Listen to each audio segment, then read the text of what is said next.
ஆரோக்கியம் பெற்று சிறப்பு வாழ வேண்டும் என்று கணேசன் சார் அவர்களை வாழ்த்துகிறேன். அடுத்தது தீனதயாளன் சார். தீனதயாளன் சார் வந்து பிசியோட எஸ்எஸ்சியா இருந்து பணியாற்றினாரு. அதுக்கப்புறம் இப்போ ஆபீஸ்ல வந்து எஸ்எஸ்சியா இருக்காரு.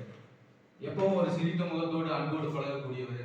தொழிலாளர்கள் யார் எந்த உதவி கேட்டாலும் உடனடியாக அவர்களுக்கு சரியான விளக்கம் சொல்லி இன்முகத்தோடு செய்யக்கூடிய ஒரு சேவை மனப்பான்மை உள்ளவர். நிறைய அவர் வந்து உடல்நிலை சரியில்லாதவங்களுக்கு வந்து பிளட் பேங்க் ஒன்று ஆரம்பிச்சு அவர் பார்த்தீங்கன்னா தொடர்ந்து நம்ம எஸ்ஐடியில பிளட் பேங்க் ஒன்று ஆரம்பிச்சிருக்கோம். அந்த இதில் வந்து யாராருக்கெல்லாம் பிளட் டொனேட் பண்றாங்களோ அவங்களுடைய அறிவுரைகளெல்லாம் அடிப்படையில் அவர் வந்து இதை வழிநடத்தி கொண்டிருக்கார். இன்னும் அவருடைய பணி தொடரணும். அதே போல நம்ம சிஎஸ்டி மற்ற அதிகாரிகள்லாம் வரும்போது ஸ்கவுட் ஆம்புலன்ஸ்ல பேண்ட்ல அவர் முக்கியமான ஆக்டிவிட்டியில் இருப்பாரு.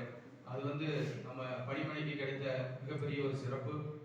இப்போ வந்து இந்த ஆம்புலன்ஸ் கிளாஸ் ஸ்கவுட் கிளாஸ் எல்லாம் சொல்லியிருக்காரு, பல இளைஞர்களை உருவாக்கி இருக்காரு.